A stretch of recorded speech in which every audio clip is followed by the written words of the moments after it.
I have a series of 4 classes that are living and thriving in an online world, how to protect yourself and your family. This is would be the 4th class, that is how can I protect my children online. So,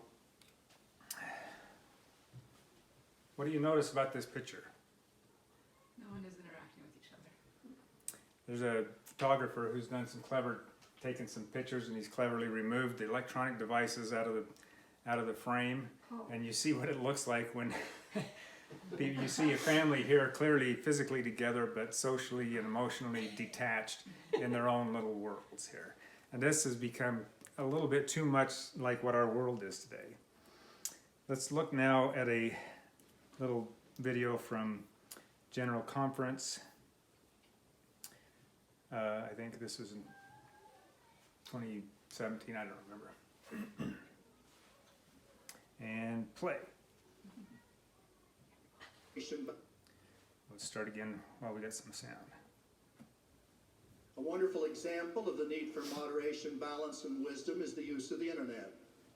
It can be used to do missionary outreach, to assist with priesthood responsibility, to find precious ancestors for sacred temple ordinances, and much, much more.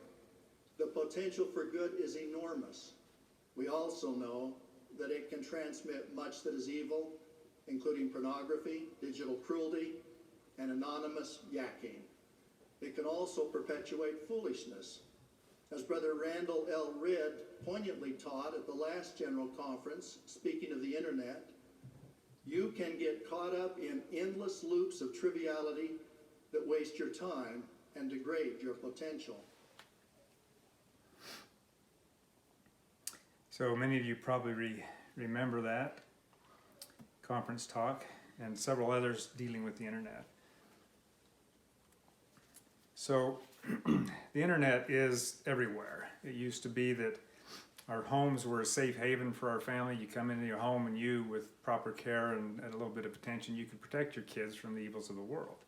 Nowadays, if your kids have electronic devices, and as we see here, if you can see, 95% of teens have electronic devices, have cell phones, smartphones specifically. In the lowest economic category, 75% of homes still have computers in their home.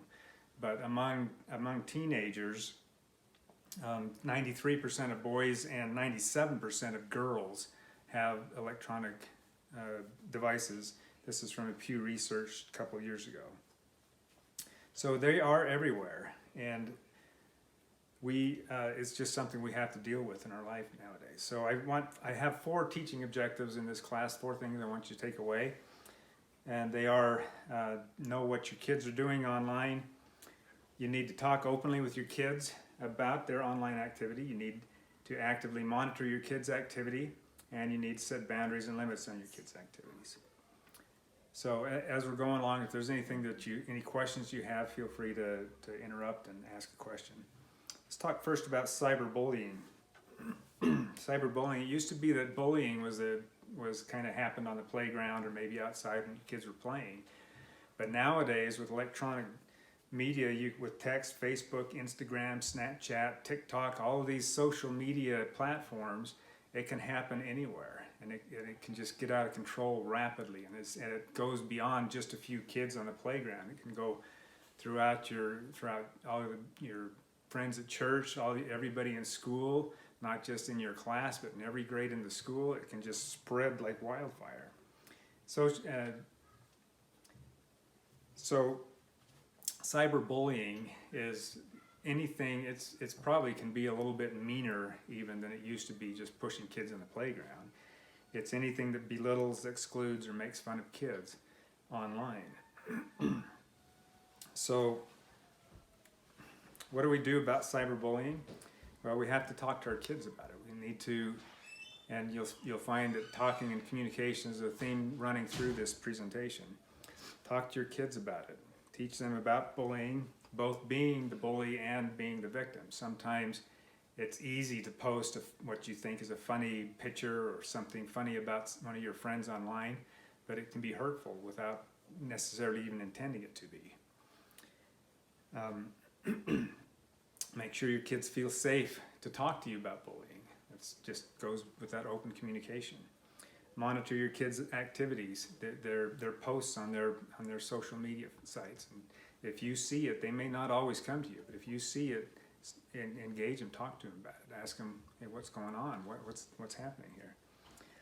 Anything that is mean pictures of kids or hurtful texts, messages, or comments is cyberbullying. So how do we stop it? Well, first off, be a good example. Kids emulate their parents. They see their parents' behavior, and if you experienced bullying in your youth, you probably, and if you knew the family of the bully, you probably saw something similar between how the kids acted and the parents acted. So be a good example to your kids, and teach your kids to use positive peer pressure. It may be difficult to stand up when they see something wrong online, but teach them to call them out. Say, hey, that's wrong. You shouldn't be doing that. And peer pressure can shut down cyberbullying faster than law enforcement, teachers, or parents. So if your child is a victim of cyberbullying, don't react to it. That's what they're looking for, is a reaction. They're trying to get you to react, or your kids to react. Gather evidence and report it to the school or to the police as appropriate. And protect your child's profile. If things are getting put up there, go to the appropriate platforms, Facebook, and call it out, report it, and say this is wrong, this shouldn't be up there. And it may be difficult, it may be a challenge, but do what you can to get it taken down and removed. And then block or delete the bully so that you don't continue to be prey to that harassment online. Now let's talk about kids and computer security. Did you have a question? What if I don't know how to block? Well, so there's a lot of things that Where do I go? you need to. My main objective here is to just bring these things to the forefront. I don't have time to teach how to go about doing all these things. And there's so many platforms. There's half a dozen social media platforms. I don't know them all. But if you know what you can do, then you can start asking questions. You can get help if you do have a problem. To say, how do I do this? Go to your friends, go to your kids. Your kids can tell you, hey, how do I block somebody? They'll show you how to do it. You can also Google it. And Google's your friend. Google Yeah. and say, how do I block someone on Facebook? And there'll be tutorials, I'm sure. So when we're talking about computer security, this is personally identifiable information. This would be your name, your address, your age, your birth date, these kind of things.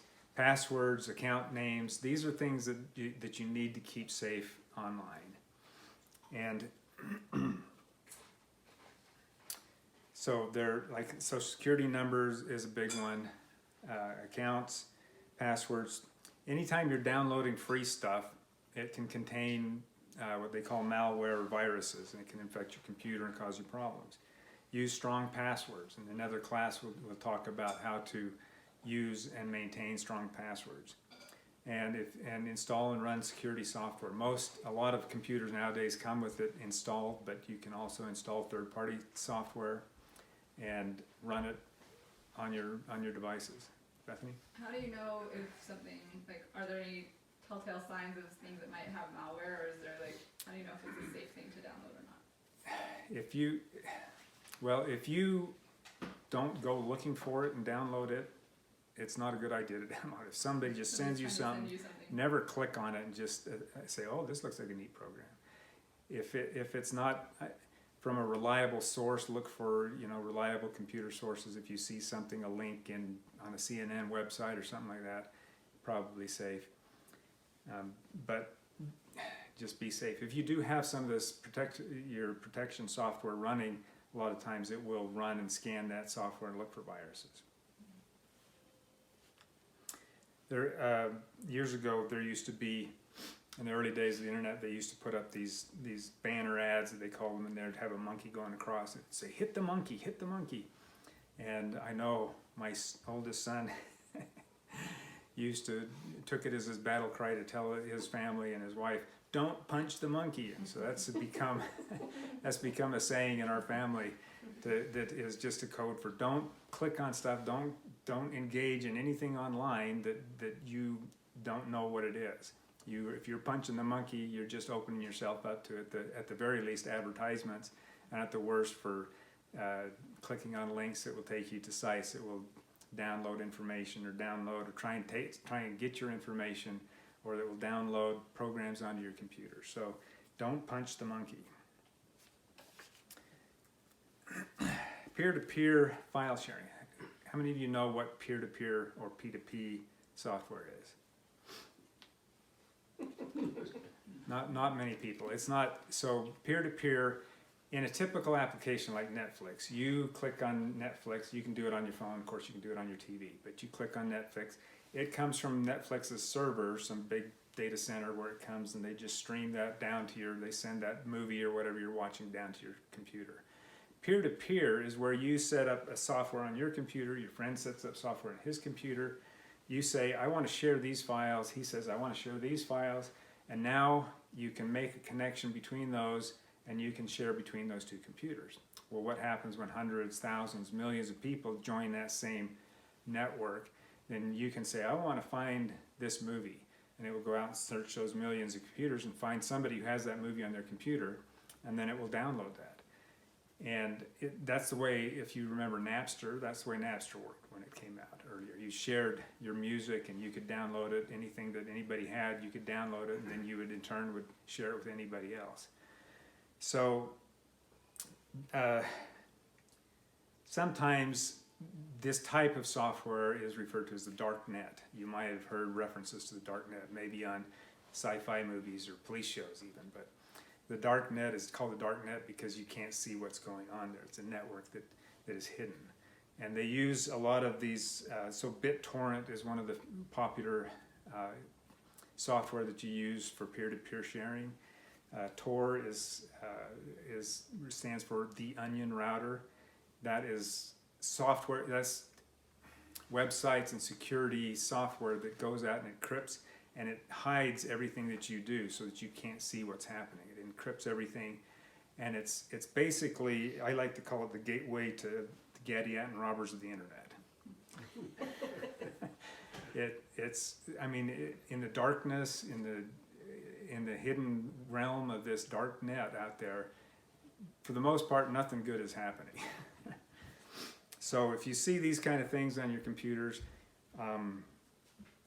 basically, I think that there are very few legitimate reasons for having peer-to-peer software nowadays. There are legitimate uses for it, but in our homes, I don't feel like there's any real legitimate uses for it. If you're most of the activity would be downloading pirated, against copyright, music, movies, possibly books and stuff that it's illegal. But then you can also get into drugs, child pornography, you can buy batches of credit card numbers that people have stolen. They just try and resell them so that you can try and go through them and see if any of them are good. So there's not much good happening out there. And if you do connect your computer, it can expose, if you don't know what you're doing, if you're not careful, you can expose data on your computer that you don't want to share. And when you download, again, these are not good people out there, a lot of them that are using this, and if you download files that may contain viruses and malware also. How many of you have heard the term phishing with a PH? Okay, so more people have heard of that. So phishing is email, text, pop-up, and frankly phone calls nowadays that are people just trying to get information. The reason for it is either fraud, theft, identity theft, or just out and out trying to get your credit card number to steal money. So this is just a big deal out there. Just never reply to anything that's any unknown or unexpected emails. If you get an email that looks like it's from your best friend, but it's got some link and it says, oh, look at this great link, click on it. Don't do it, because it is extremely easy to spoof somebody's name. You can send an email and say it came from Bethany or Joe or Pete, one of your friends, and it didn't. It came from India or Pakistan somewhere. Never click on links in unexpected or unknown emails, texts, or pop-up websites. Never provide personal details. Never ever reply to anything, including phone calls, with personal details. If anybody's asking for personal information, for your credit cards, for your name, your number, your birth date, don't do it. If it's a legitimate site, tell them that you'll call them back, and look up, find the phone number, and call them back. And then if it's not the same person that was calling you, they'll say, well, you did a good thing by calling us, because that wasn't legitimate. The IRS, by the way, will never issue a warrant for you or arrest, especially if you don't have any clue that there's anything wrong. Okay, so never respond to those kind of things. Never open email attachments that aren't expected. So just, and again, email is not safe. Don't email your bank or your any personal information. Don't send it to anybody, because email is not secure. It can be scanned out there on the internet a lot of times. I mean, they're trying to make the internet more secure, but it can be scanned and it can be found. We have data breaches all the time where things are getting compromised, and email messages could be compromised, and people can look through those and try and find information in those email messages. So mail, IRS is still very stuck in the 1800s with mail everything, but mail doesn't often get intercepted. Mail or phone calls. Look up the number. Don't trust the number that they give you in a phone message or in an email. Look up the number yourself, call and ask them to get to the right place. Let's talk about apps on your phone. Apps are just computer programs. Everything is a computer program on your phone. There are two types of apps. There are basically your phone itself is an app. Everything's running on there. So there's things that are in the operating system, or there's things that you download, and we're talking mostly about downloading apps. There are 6 categories of apps. There's lifestyle, which is things like music, fitness, and dating. There's social media, Facebook, Instagram, Pinterest, Snapchat, TikTok. There's utilities like calculator, weather, flashlight. There's games and entertainment like Angry Birds or any number of time-consuming games that you might download. YouTube, a lot of people watch YouTube on their phones nowadays. Productivity apps like LDS Tools, Docs, Wallet, and Pay kind of applications. A lot of times those are built into your phone, so they're more secure. Then there's news and information like Flipboard or Reddit. Apps can be useful, or they can just be a time suck. You can do like Elder Cook said. There are a lot of things that technology can make your life better, but it can also be a time suck. Just wasting your time. And one thing to keep in mind is that when you're out on the internet or on your phone, if you are downloading something or going to a website and they're offering anything free, if you don't know what they're selling, if you can't identify what they're selling, how they're making money, then it's almost a sure bet that they're selling you. They're selling you, your time, any information they can get out of you, your just your, as they say, eyeballs for advertisers. They're selling you. So just keep that in mind. Let's talk now about kids and smartphones. As Elder Ridd said in the April 2014 conference, owning a smartphone doesn't make you smart, but using it wisely can. So as we saw, virtually every teenager in the United States has a cell phone nowadays. It can be a blessing and a curse for those of us who are parents or have been parents. You know how nice it is to be able to get a hold of your kids when they're out visiting their friends. There was a time, I remember, when you called a half a dozen parents. Is it your house? Or your house? You said, no, they went to so-and-so's house. It's nice to be able to call them and get an answer from them. but it also gives them access to cyberbullying, pornography, all these kind of things that come with the wild, wild west of the internet.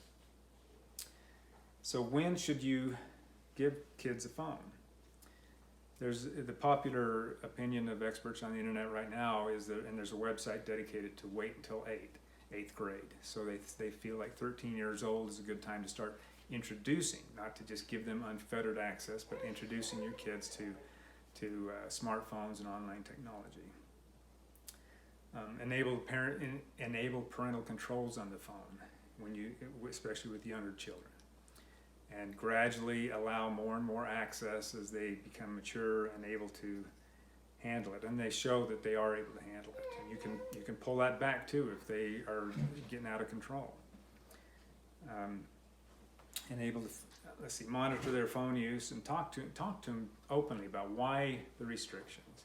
Kids with their developing brains don't see the consequences always of all their actions. There are other options too for younger children. If you want just GPS tracking, there are devices that you can buy and subscribe to that will just tell you GPS-wise where your child is. There are also phones that they sell that are dedicated with a dedicated service that is limited, that you can control, that will only let your kid's phone you or whoever you specify, that won't let them take pictures, get on the internet, or whatever. So you have to pay for those, but there are other options there. But there are also, a lot of times it's just easier to give your kids one of your older phones. But if you do enable the parental controls, learn how to do it, and enable the parental controls, you can control what apps they access and how much time they spend where. What's the best way to know how to do that? How to enable those parental controls? Google. Or ask your friendly tech expert. I mean, there's so many different kinds of phones and so many different approaches, so it's hard to really say. So let's talk about kids and socializing online. How many of these icons do you recognize? There's Instagram, Facebook, Snapchat, and TikTok is a new one that is becoming wildly popular with kids. What is it? TikTok is a video app. I think it's like 13 minutes of video. It used to be called Musical.ly, music.ly, and TikTok bought them. TikTok is actually a Chinese company. TikTok bought them, and it is just exploding. They're putting tons of money into it, and kids are just all over this. And they record little, I think it's 13 or 15 minute segments of just whatever they want to do. A lot of it has music with it. They have tools and filters that you can put on there, and they dance and do just little things, and it's just crazy. So is it different than, I know like Facebook and Instagram have the stories where they'll do like videos and stuff, but those are usually pretty short. These are longer videos? Well, they're a little bit longer, but it's the same kind of thing. I mean, all these social media platforms, they see something exploding somewhere and they try and emulate it. Oh, well, we can do that too. But the reality is, and it probably as much as anything, because older people use it, Facebook and Twitter, younger kids don't want to be on the same platforms that their parents are on. Grandparents. And their grandparents are on. It's like grandma's on Facebook. And young people are leaving, are not using Facebook nearly as much as they used to. Instagram, as I said, is the most popular. But I think for younger kids, I don't have any statistics on it, but for younger kids, TikTok is becoming extremely popular. Just curious, how young is this? Like just teenagers and? Anybody's got phones, but yeah, mostly young teenagers. Yeah, and even some 20-year-olds and stuff like that. So socializing online, a 2017 study by the Royal Society for Public Health in the UK found that social media has a negative impact on mental health.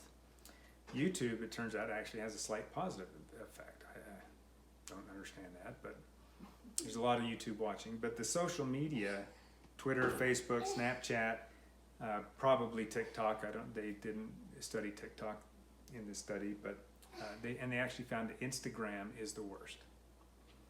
Those of you who have used Instagram might be surprised by that. I was surprised when I heard that years ago. Instagram is just pictures, and you can write comments on it. But it's not like Facebook with lots of stuff. Although Facebook bought them, and so now it's becoming more and more like Facebook, which is probably driving young children away. But so they found that young women in particular compare themselves against unrealistic, largely curated, filtered, and photoshopped versions of reality. And I've seen this a lot with my nieces. They were constantly posting pictures of themselves, and they weren't inappropriate pictures, but they received from their own friends, they received lots of, wow, you're so hot, and you're so cute.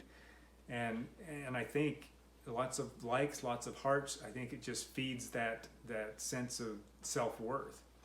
And you know, we are comparing our everyday and sometimes our worst selves with our friends on the internet, their happiest days, their vacations, their happiest moments, their best, cutest, brightest moments, and saying, oh, my life sucks. And so one of the things that you need to do is limit the access according to the maturity. Talk to your kids about it and tell them, look, I mean, explain this to them, you know. Don't look at what's happening on Facebook, on Twitter, on Instagram, on TikTok and say, oh, my life sucks because I'm not nearly as cute, as fun, as vivacious, as liked as other people. Don't compare yourself. And when they're old enough to start understanding this, even though emotionally they may not quite be there, but engage them, talk to them, tell them why it's a bad thing and how to look at it. Less than 2 hours, or more than 2 hours a day is linked to poor mental health. So talk to and educate your kids. Now, young kids in YouTube. The terms of service on YouTube say, quote, the service is not intended for children under 13. If you are under 13 years of age, then please do not use the service. Now, I'm sure that you all read the terms of service. I'm sure you all read the terms of service and that your kids read the terms of service, and that when they find out it's not for children under 13, that they will willingly comply.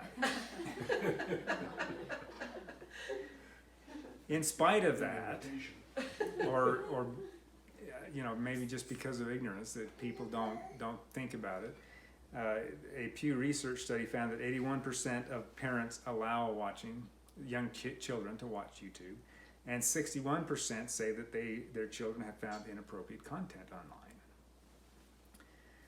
Television, from its inception, had governing laws and rules that told them what they could and couldn't put on TV at what times. But the legislation has not kept pace with the internet or with YouTube. YouTube is, in their terms of service, is covering their behind. They are limiting their liability. They don't curate. For practical matter, they can't really curate all the content that gets put up there because they don't put it up there. People put it up there. In spite of all this,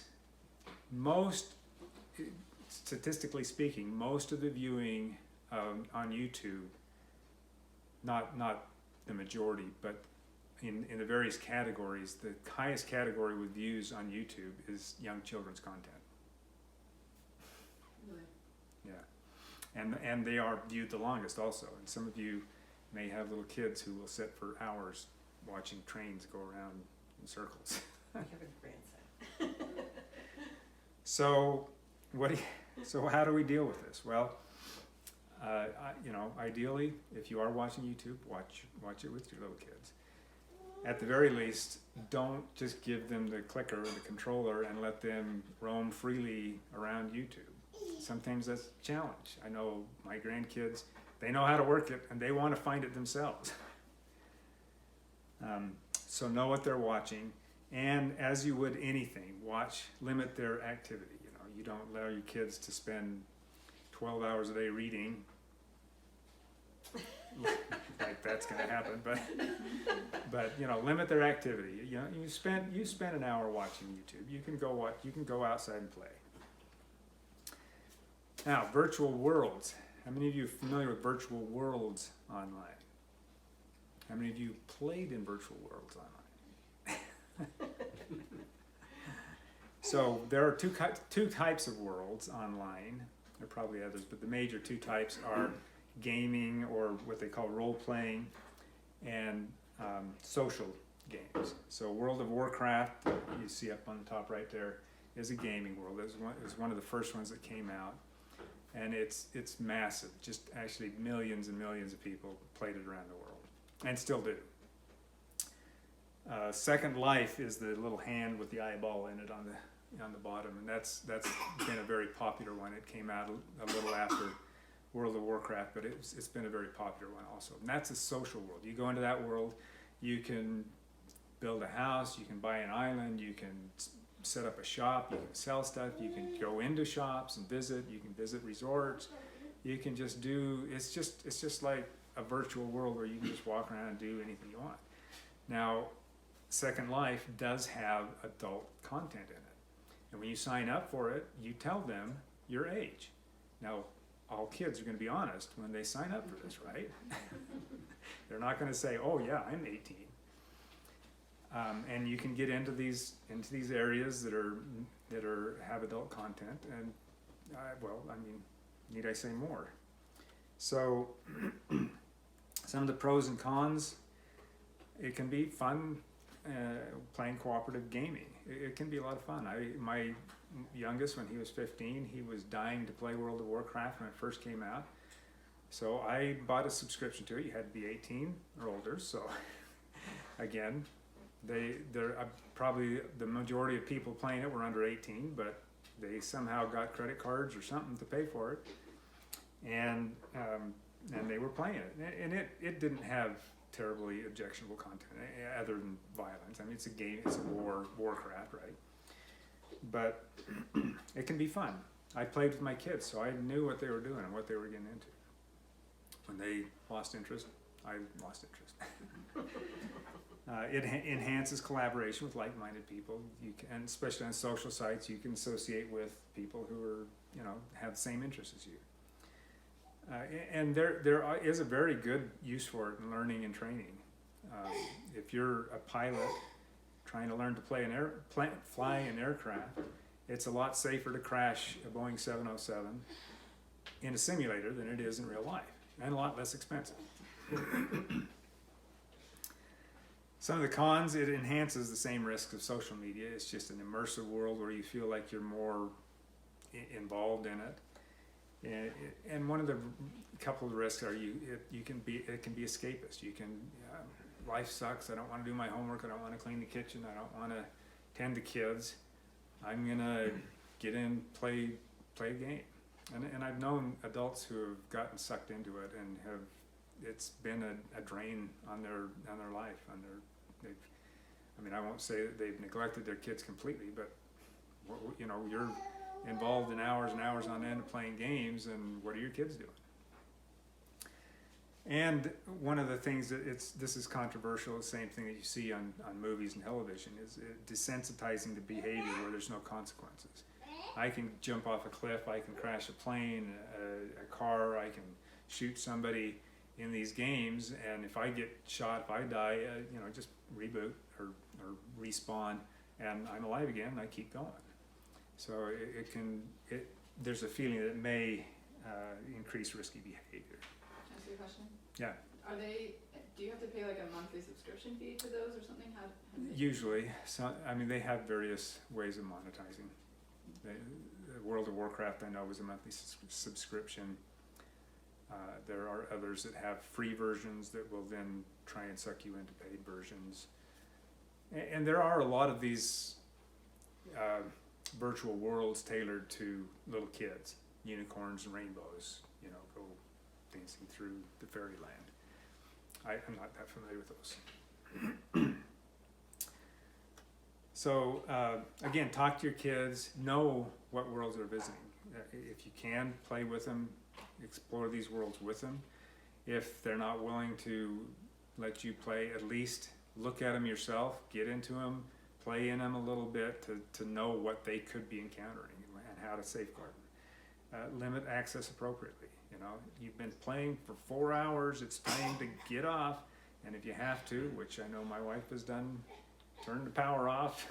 It makes for really mad teenagers, but what can they do? And again, monitor that activity, know what they're doing.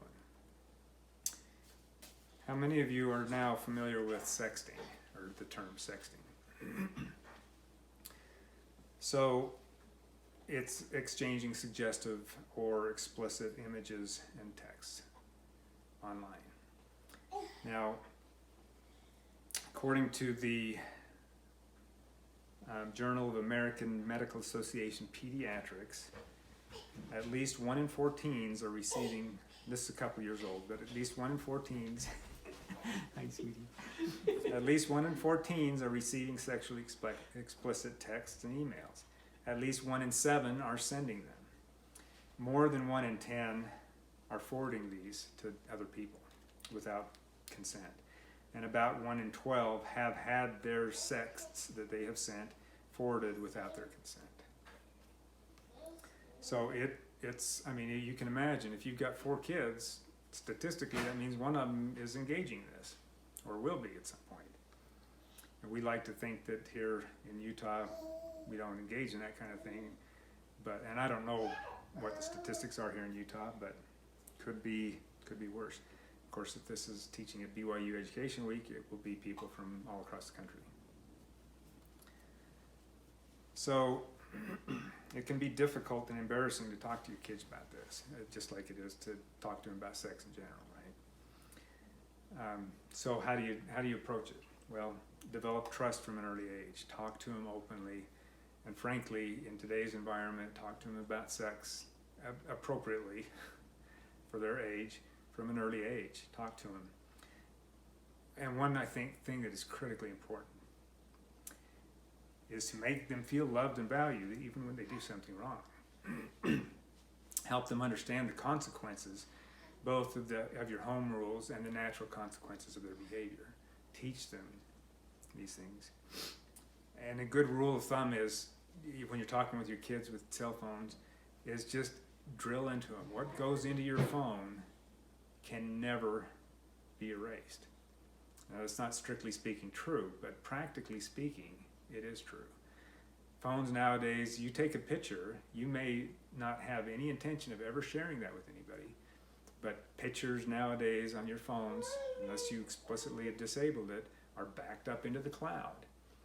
And even if you take that picture and then delete it the next day, there's a copy in the cloud somewhere.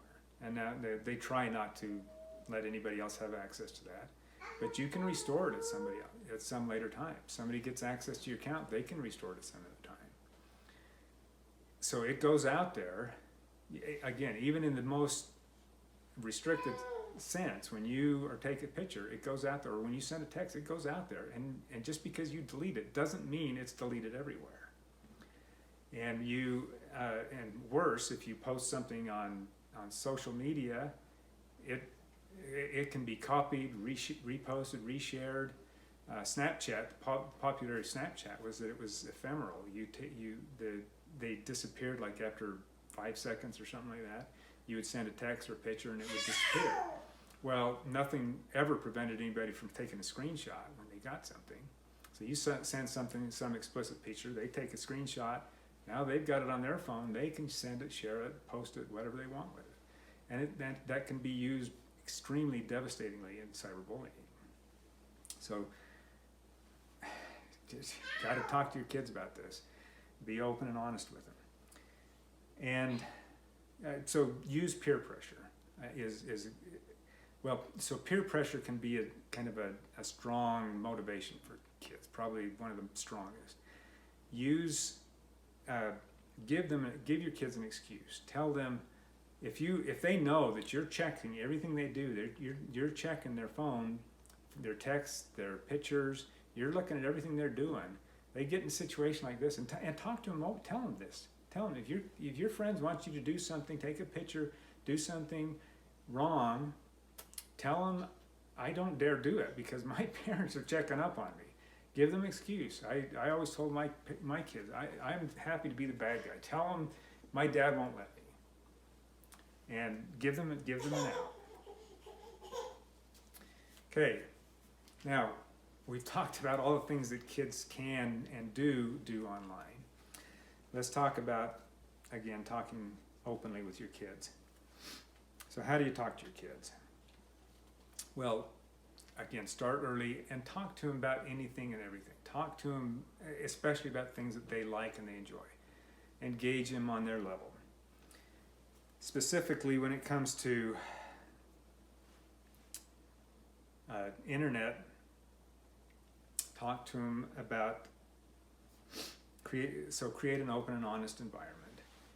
Make it a habit. Every Monday, every Sunday, whatever, we sit down and we just talk. We talk about important things. We talk about silly things. We talk about what you want to talk about. We talk about what I want to talk about.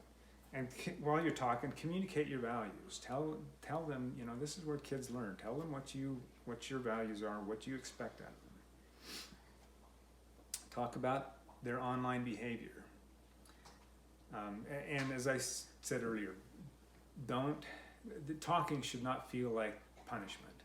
When you sit down and talk, it should feel like a positive thing. If you establish that habit early on, then they'll be more likely to come to you. And if they do reveal something that's embarrassing or that they've done wrong, don't jump down their throats, and say, "Oh, how could you? This is terrible. This is awful." Because that's the easiest and quickest way to shut kids down, right? So tell them, "Well, that's unfortunate. Let's talk about how we can make that situation better." So what do we talk about? Inappropriate conduct, online anonymity, and presumed privacy can relax inhibitions. A person's true character is what he or she does when no one is watching. That's a good thing to teach your kids. You don't do this because you're afraid that I'm going to find it or somebody else is going to find it. You do it because that's who you are. Inappropriate contacts. It's easy to, when you're out on the playground or in your neighborhood, to kind of judge who you're interacting with. But that 13-year-old girl online with the cute pictures may be some 58-year-old man in his mother's basement in Minnesota online. And tell your kids this. Make them aware that what you see online may not be anything like what's really out there. And it happens a lot. Police forces have dedicated teams set up to try and find people doing this kind of stuff. Inappropriate content. Pornography, violence, and hate speech is always wrong, whether it's online or offline. And make sure your kids understand that and call them out on it if they start to engage in this kind of stuff online. So know what your kids are doing online. So know what you're talking about. When we've talked about things kids can do, I'm reminded of a 1983 movie, Mr. Mom, with Michael Keaton. And he stayed home because he lost his job. He was staying home watching the kids. His wife went to work. She brought her boss home one day, or her boss came to pick her up, I think. And he, feeling like he was a little bit of a failure and he wanted to put on his macho air, so he went and got a chainsaw, overalls and glasses, and he started up the chainsaw, and he come walking in, he shut down the chainsaw, and he said, "Hey, what you doing?" And he said, "Yeah, I just took some time off to remodel the house and gonna put in some more wiring and extend the room over here." And his wife's boss said, "Oh, really? Are you gonna use 220 in there?" And not having any clue what he was talking about, he said, "Well, 220, 221, whatever it takes." And if you're familiar with house wiring in the United States, it's all 110. It's not 220 at all, unless you're in Europe. So anyways, your kids will pick up on this. If you try and talk your way through things that you don't know what you're talking about, they'll pick up on it, and they'll probably make fun of you online. So, and that'll be there permanently. yeah, and then it'll be out there forever. So trust but verify. Here's some tools. Don't spy, trust but verify. Spying is when your kids don't know that you're watching. Let them know, tell them, hey, I'm gonna be checking up on you. So you better be behaving online. And don't feel like you're alone. 58% of parents said that they check up on what their kids are doing online. This is according to Pew Research. And 52% said that they put parental controls on their kids' devices. So, your kids are going to tell you, you're the worst parent in the world, you're awful, none of my friends' parents do this. Well, statistically speaking, that's not true. At least 58% of them do. So, and there are tools, there are third-party tools, Find My Friends, and Find My Device on Apple and Android. Life 360 is one that kids hate, but parents love. So, you need to monitor your kids' activity. That's our third objective. So, what are kids doing online? Well, 85% are on YouTube, or watching YouTube. All these right here, Instagram, Snapchat, Facebook, Twitter, those are all social media. So the vast majority of their time is spent on social media, and a good chunk on Facebook, or I mean on YouTube entertainment. So know what your kids specifically are doing. So how much is too much social media? Kids socializing is not new. This is just a new way of doing it. And the solutions are not new either. It just seems more difficult to enforce than it used to be. I mean, it used to be kids talking on the phone with the phone under the door, talking to their friends for hours. Nowadays, they don't have to be in the closet. They can be up in their room. They can be downstairs. They can be out in the yard. They can be down the street. They can be doing it anywhere if they've got their phones on them. So agree to the rules of conduct with your phone. You buy the phone, you set down the rules, which most parents do buy their phones for them, or enable their kids to have phones. Even if they don't buy the phone, they're carrying the contract. So set rules and tell them what you're going to do. A 2018 American Psychological Association study from San Diego University found that the happiest kids spend less than 1 hour a day online socializing. So last objective here, you need to set boundaries and limits on your kids' online activity. So, are kids addicted to the internet? We hear that a lot. But from a clinical perspective, no, they're not addicted. Addiction is when if you don't have, it's like a classical drug addiction. You don't have it, you actually physically feel worse, and you have to have it to feel normal again. You can go a week without social media, like President Nelson asked us to do, or asked the girls to do, right? And I don't recall any instances of withdrawal symptoms or kids dying of lack of social media. The brain, in fact, is hardwired for novelty, and the phone is an excellent way to do that. It's so much easier to just start clicking on your phone, look what your friends are doing, than it is to engage in the physically or the mentally more demanding tasks of homework or face-to-face socializing, even though those kind of activities are in the long term more rewarding. But kids are just typically are engaging in the same kind of behavior that they've always engaged in: socializing, exploring interests, shopping, music, schoolwork, entertainment. They're not new activities. It just can seem more dangerous and more out of control because it's new. So kids should be taught time management skills, online or offline, right? Manage your time, whether you're online or offline, it's all the same. Manage your time well. Prioritize your life, get the things done that need to be done, and in your spare time you can do the funner things. Limit the types of access according to the maturity, like we talked about. Limit the time spent. Less than 2 hours a day is ideal. Be clear with your expectations and be consistent with your enforcement. And then consider a contract with your kids, written contract. This is what I expect, so that it's clear. Parental controls. One of the ways to limit, we've talked a little bit about this, but you can use the native applications the phone provides, or you can buy services that will help you track and limit their activity. These These filters, whether they're third party or built in, should allow you to filter their web content, to block apps and restrict time, to track your kids' locations, and ideally to record and monitor your child's texts and who they're calling. It's not a magic cure-all. There's many limitations, restrictions you put on your child's phone.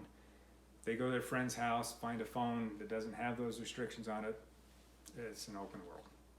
Right? So you can't rely on these kind of restrictions to control it. So in summary, it all started with Gutenberg. I blame him.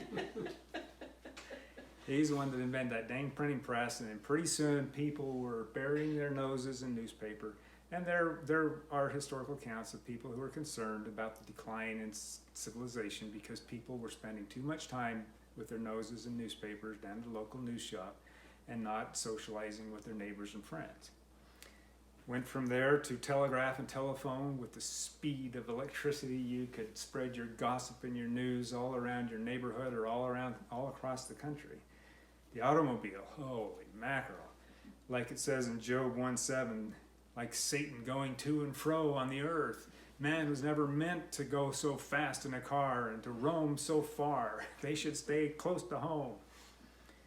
Records and radios emerged, and holy mackerel, they spread propaganda and that newfangled music that was just unsavory and unheard of like wildfire. And then the television just amplified that. Everybody watched television.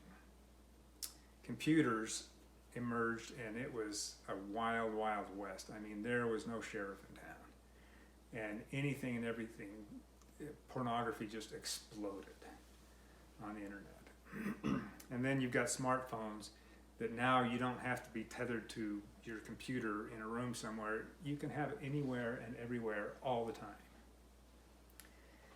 So, how do we combat that? Parenting best practices. Kids need unconditional love. They need safety, spiritual, emotional, and physical. They need praise. They need time with their parents. They need good role models. They need clear boundaries and consistency. They need open communication. They need to be taught morals, values, and life skills. And they need to be given increasing autonomy and independence as they mature and grow older. So apply those same principles to online that you would to your everyday parenting. Know what your kids are doing, your kids in particular, are doing online. Talk openly with your kids about their online activity. Actively monitor your kids' activity and set limits on your kids' online activity.